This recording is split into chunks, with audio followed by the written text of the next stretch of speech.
even as far back as a week ago, we had 40-plus players that had already reported to camp, and I think it is an indication of the eagerness and the want in the attitude of the players to get spring training underway and put last year behind us even further, and establish a tone early in camp that will carry us through the start of the season.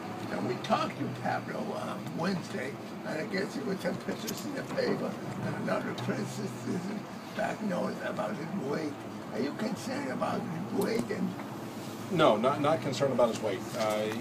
There's a number of people that he's working with here to put him on, to make sure that he's on the field every day, and that would be the case throughout the course of a regular season. So, we were well aware of Pablo's career, who he is as a person long before he signed here, and we're looking forward to getting him on the field and acclimating him into this roster. In the last 2 days, he's been always have a big smile. Well, you'll get to know that Pablo's he's got an infectious personality. He cares about his teammates. He plays the game the right way. We're extremely excited that he's in our uniform, and he's going to be a productive player for us. What questions do you have about your pitching staff going into camp? There's probably an area in the bullpen that we've got some competition for.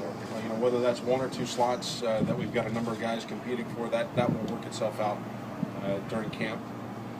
But I'm excited about the 5 guys in a rotation. I think this is a group that's established themselves individually at the big league level. There's been all-star performance capability to that level.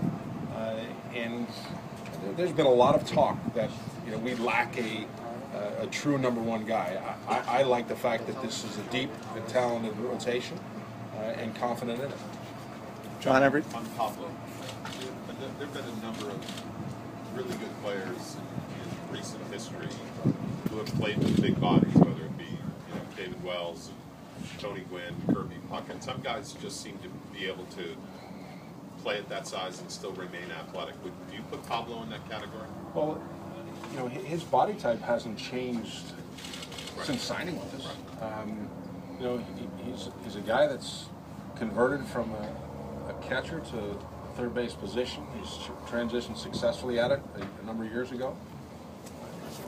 His body works for him, and if he didn't perform to the level that he has, I don't know that we'd have pursued him as a free agent. But he's here, he's ours, and we're happy, extremely happy that he is.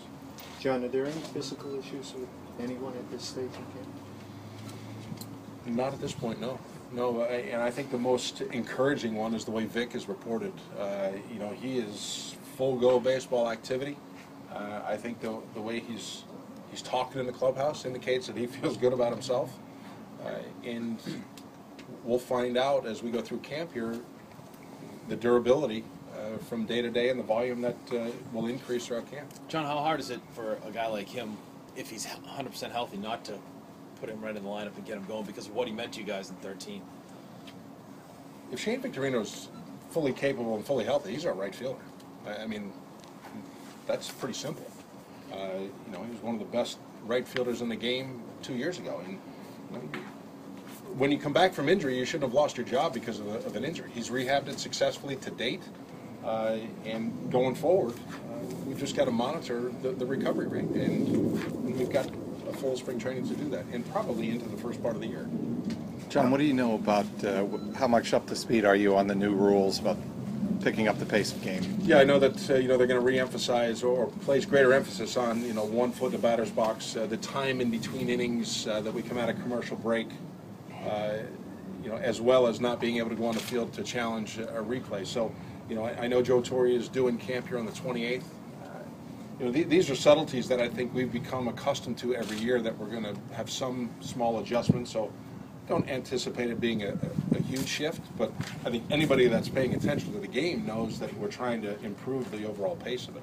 John, you had to go to meetings last year with plate blocking and so forth up in Braden or someplace. I mean, will that be in effect this spring? Not that have been scheduled now. I think when they brought in a whole new system, so they wanted to be sure that everyone was equal to the exposure and the education to it. So this is more as Joe's making his rounds, which are customary every year, it's more about updates and some subtle changes to it. How much do you think it's going to take for hitters to get used to just having to stay in the batter's box? I think it's probably how strict it's enforced and what are the penalties.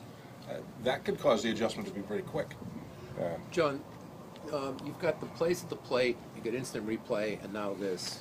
Is managing baseball becoming maybe trickier than it used to be, or? I don't know if it's trickier. I think they're just everyone abides by the same rules, so it's not like we're subject to one set and we've got to deal with it individually compared to somebody across the field. Everyone's operating under the same rules, and it'll be interesting to see if the next step for challengers goes to somebody independent.